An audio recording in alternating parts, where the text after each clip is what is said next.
The stars had always been cruel witnesses. They shimmered above like a million cold eyes, watching, silent, uncaring, as the shuttle from Earth descended to the violet storm clouds of Ether Prime. Beneath that burning sky stood the towering silhouettes of the Etherans, an ancient race of crystalline warriors whose bodies refracted light like living armor, whose very breath carried a hum of power. And into their world stepped her, a girl barely 20, trembling under the weight of alien gravity and hostile stares.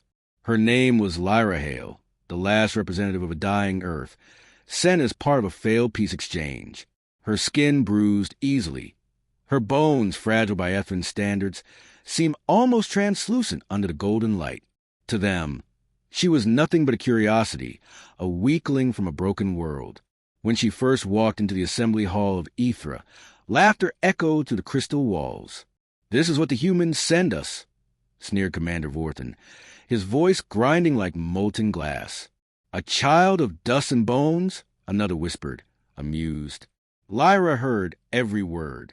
She felt the sting of humiliation burn through her chest, but she said nothing. She simply raised her gaze and stared into their blinding light with eyes that refused to yield. The Etherans believed power was light. To them, darkness was weakness, ignorance, death. But Lyra had come from a world that had burned itself out under its own arrogance. She knew the truth, they didn't. Light was fragile. It could be shattered, consumed, turned against itself. Days turned into weeks. They mocked her accent, her frail hands, her inability to lift the simplest Etherin weapon. She was made to serve in the laboratories as a living example of human inferiority. They watched her struggle to adapt, to breathe their heavy air, to survive their scorching sun. But she did survive. And every day she learned. She memorized their symbols, their elemental sequences, the resonance codes that fueled their planetary shields. She spent nights alone in the archive halls, studying forbidden records of Ethris wars, its cataclysms, its secret fears. What they didn't realize was that the girl they mocked had a mind sharper than their crystal blades, and a heart hardened by loss. Because Lyra Hale wasn't just a fragile girl. She was the daughter of a scientist who died when Earth's atmosphere collapsed. She had seen her planet die in silence. She had watched her people burn while the stars looked away. And now she stood among the same kind of arrogance that had doomed her home. She made a promise to herself in the stillness of her quarters one night, under the fractured glow of Ethris moons. "They will remember the fragility they mocked," she whispered. "They will learn what it costs to laugh at what they don't understand." The first turning point came during a planetary demonstration. The Etherans, eager to display their dominance, brought her to the Forge of Suns, a colossal reactor that powered the entire hemisphere. Its energy pulsed like a living star caged in crystal. Vorthen boasted of its power, of how it could vaporize a continent with a single surge. Lyra watched quietly, every detail imprinting in her mind. The resonance sequence, the fail-safes, the way the reactor hummed when the frequency spiked. She understood then that the same brilliance that made ether powerful also made it vulnerable. Later that night, she found a piece of cracked crystal in the dust near the reactor's control spire. It vibrated faintly in her palm, a fragment of the same energy that sustained the planet. She turned it over, whispering to it like a secret friend. "Light can be broken," she said softly. "You just have to know where to strike." From that moment on, the girl they laughed at began to change. Her silence became focus. Her fear became calculation. Her fragility became a mask. The guards no longer noticed her walking through the lower tunnels. The engineers ignored her questions. They didn't see the way she traced power conduits with her fingers, or how she hummed resonance patterns under her breath. They didn't know that the fragile human girl had already begun to rewrite their world. And above her, the stars, those cold, unfeeling witnesses, watched once more. But this time they flickered, almost nervously. Ether Prime never slept. Its cities shimmered under perpetual daylight, powered by the crystal hearts buried deep within its molten core. To the Etherans, darkness was a myth, something that belonged to lesser worlds like Earth. But now, deep below those radiant towers, Lyra Hale moved like a shadow. Weeks had passed since her quiet revelation at the Forge of Suns. The laughter had not stopped, But Lyra no longer heard it. Every insult, every glance of contempt had become fuel. She had learned the language of their machines, the rhythm of power, the hidden pulse of the light they worshipped. By day, she remained a docile human, the fragile emissary who bowed to their commands. But by night, she descended into the underchambers where the reactor veins hummed like the arteries of a god. She worked in silence, her hands trembling not from fear, but from the sheer intensity of what she was uncovering. Each crystal in Aethra's infrastructure resonated on a precise frequency. One wrong vibration, one misaligned tone, and the entire lattice could implode. Lyra had confirmed this by accident when a miscalibrated pulse during an experiment shattered a containment orb. The resulting energy flare nearly vaporized half the lab. To her, it wasn't failure, it was revelation. The Ethrins had built their civilization on perfect order. Lyra had found the one thing their perfection couldn't tolerate: chaos. It began with whispers in the lower sectors. Machines flickered. Power conduits stuttered. Entire domes dimmed for seconds at a time, an impossibility on Aethra. Engineers blamed solar interference. Others suspected sabotage by rival guilds. None imagined that the human girl sweeping the lab floors could be the cause. Lyra's plan unfolded like a symphony. She didn't destroy anything outright. She shifted frequencies. A microtone here, a delay there, tiny imperceptible disruptions that echoed through their vast network. Her goal was simple: to teach the Ethrins what fragility truly meant. But there was one who began to notice her. Kael Vorthan, son of the commander who had first mocked her, was unlike the others. While most Ethrins laughed at her human weakness, Kael was fascinated by her persistence. He caught her one night in the archives, staring into a hollow record of Earth's final transmissions. Cities burning, oceans boiling, skies collapsing into ash. "Your world died," he said, his voice cold but curious. "And yet you smile." "I don't smile," she replied softly. "I remember." Kael watched her closely after that. When she disappeared for hours at a time, he followed. When systems flickered, he took note of her proximity. And when the great crystal spires began to hum off tune, he started to suspect the impossible, that the human girl, the fragile envoy from a dead planet, was touching something she shouldn't. But Lyra was careful. Every movement calculated, every risk measured. She wasn't reckless. She was methodical, and in the solitude of her quarters, she began to build something. It started with the shard she had taken from a forge. She had fashioned a containment ring from scraps, aligning it with Earth's harmonic ratios. Frequencies of life, of chaos, of imperfection. The shard resonated differently now, unstable yet alive, as if it had absorbed her will. "You see," she whispered to it, "you don't need to be perfect to be powerful." The shard pulsed an answer, glowing faintly with a heartbeat that wasn't its own. Then came the solar convergence, Aethra's grandest festival, when all 7 of its suns aligned to bathe the planet in pure light. It was a day the Ethrins celebrated their dominion over the cosmos, their unbroken order, their belief in the supremacy of light. Lyra saw it as something else entirely: the moment of resonance. When the suns aligned, every crystal on the planet would vibrate in harmony. The frequency would be flawless, which meant that if she could introduce a single discordant tone, just one, she could turn their harmony into a weapon. She stood on the observation platform as the alignment began. Aethra's sky blazed with gold and violet fire. The crowds roared below, chanting in unity, oblivious to the human girl standing in silence among them. In her palm, hidden beneath her cloak, the shard pulsed. Her device was ready, a small frequency generator synced to her own heartbeat. When she activated it, it would send a ripple through the resonance grid, not enough to destroy, yet, but enough to remind them that even gods could tremble. As the final sun locked into place, Lyra pressed her thumb against the activator. The sound that followed was not heard, but felt. A deep, trembling hum rolled across the horizon. For a heartbeat, the world stuttered, the sky flickered, the crystal towers dimmed. The crowd gasped as Aethra's perfect light wavered, for the first time in history, and above them Lyra Hale smiled. Not in joy, not in vengeance, but in warning. The spark beneath their skies had been born. The night after the solar convergence, Ether Prime shivered. A world that had never known shadow now flickered with uncertainty. For the first time in 10,000 cycles, the light was imperfect. In the towers of command, alarms screamed through crystalline corridors. Engineers tore through diagnostics. Priests chanted restoration hymns, and the High Council demanded explanations. But no one understood what had happened. The alignment had been flawless, until it wasn't. And in the quiet heart of the city, far from her chaos, Lyra Hale watched from her balcony as the suns faltered behind the haze. The air trembled with a subtle new rhythm. Her rhythm. She could feel it, like a pulse shared between her and the planet. The shard on her desk throbbed with light, alive and unstable. It responded to her emotions, her anger, her grief, her purpose. Each vibration of her heart echoed through it. She had done more than create a device. She had bonded with the energy that powered ether itself. But with power came discovery and danger.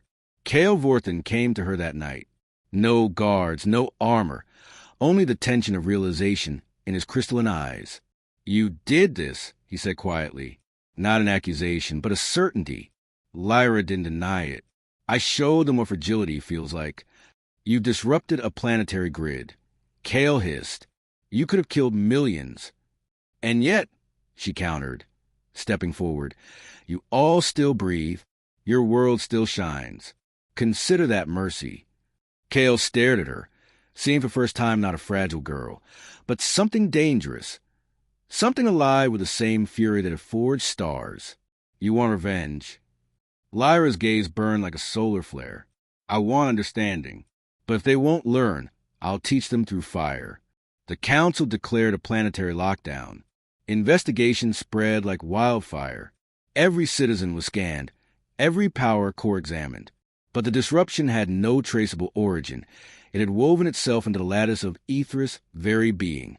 Lyra's resonance device had gone beyond her control.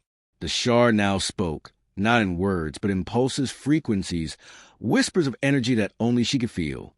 It sang to her in the silence of the night, calling her deeper into the reactor tunnels. So she went. Beneath the surface, past the layers of living crystal and molten conduits, the forge of suns awaited her once more.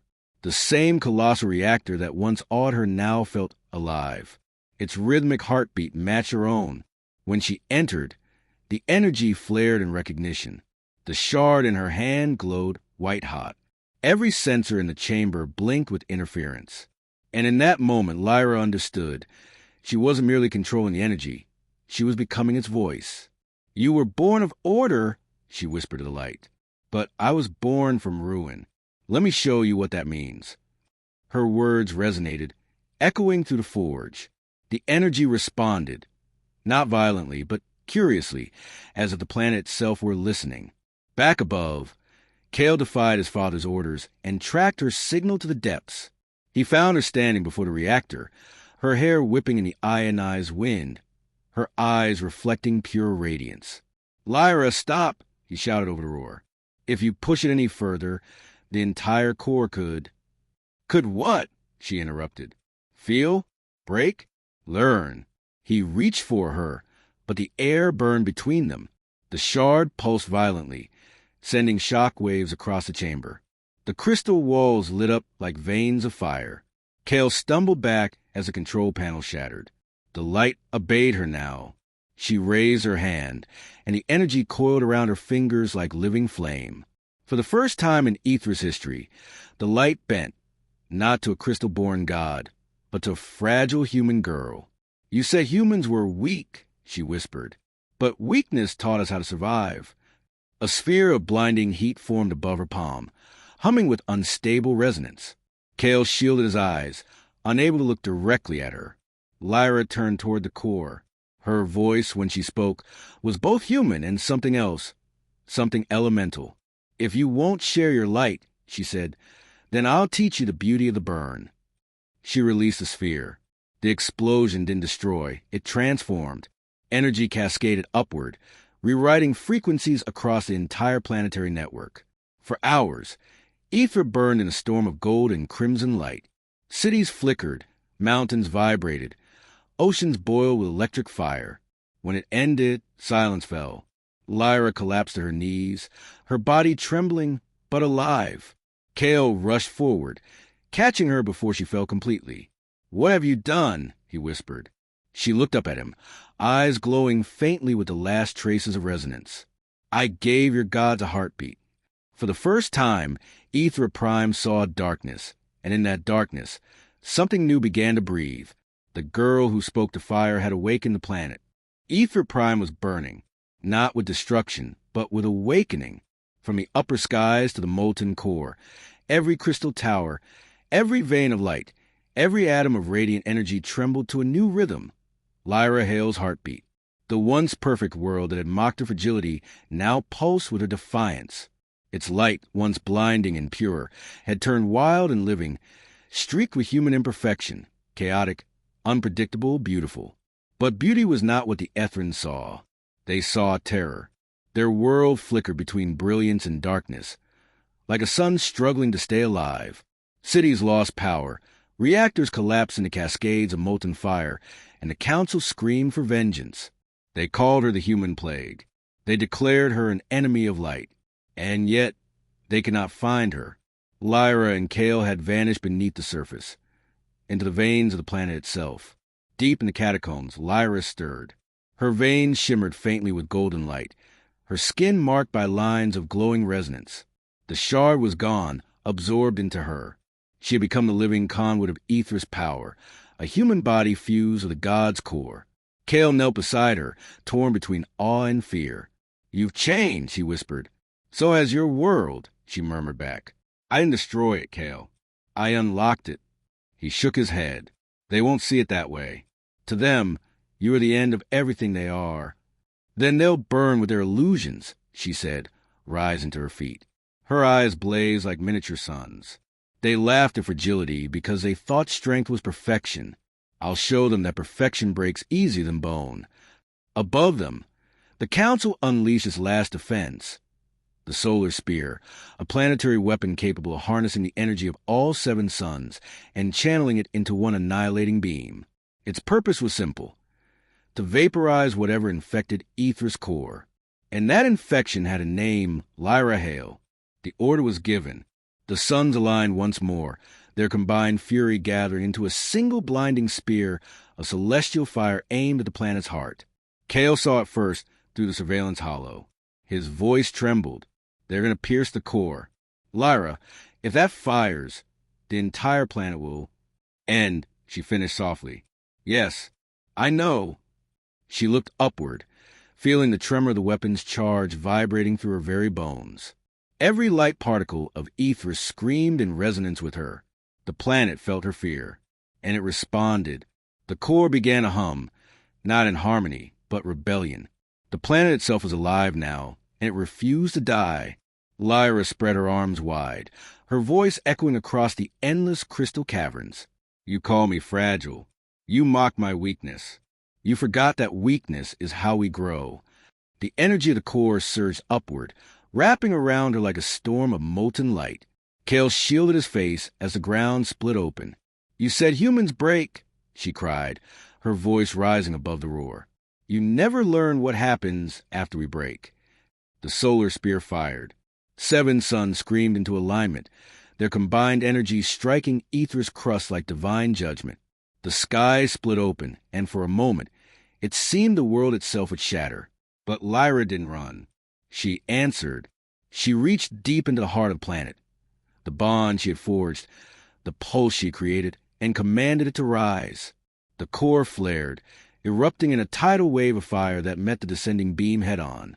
Light met light. Power met defiance. For a moment, the universe held its breath. Then Aethra Prime roared. The impact was not destruction. It was rebirth. The beam shattered, scattering energy across the system like a dying star. The Ethrins watched from their cities as the heavens tore open, and the impossible happened.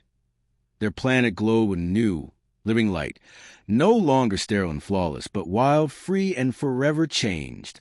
When the radiance cleared, Lyra stood amid the ruins of the forge, her body smoking, her eyes dim but alive. The ground beneath her pulsed gently, like a heartbeat, Aethra's heartbeat. Kale stumbled toward her, falling to one knee. around them. The crystal walls glowed not with cold perfection but with warmth, a reflection of human imperfection, breathing inside their divine order. You became its core, he said in disbelief. Lyra looked at the horizon, where dawn, real dawn, broke for the first time in Aetheri's history. No, she whispered. We became each other. When the survivors emerged days later, they found their once brilliant world transformed. The light was softer now, the air calmer, the cities alive with color instead of sterile radiance. The people no longer glowed with uniform light. They shone differently, each pulse unique. For the first time, the Aetherians kneeled, not in worship but in respect. They knelt before the memory of the fragile human girl who had taught them that fragility was not failure. It was fire waiting to ignite. And in the heavens above, the stars no longer looked down with cold indifference. They burned brighter, warmer, as if saluting the girl who made a world of light learned to burn with human heart.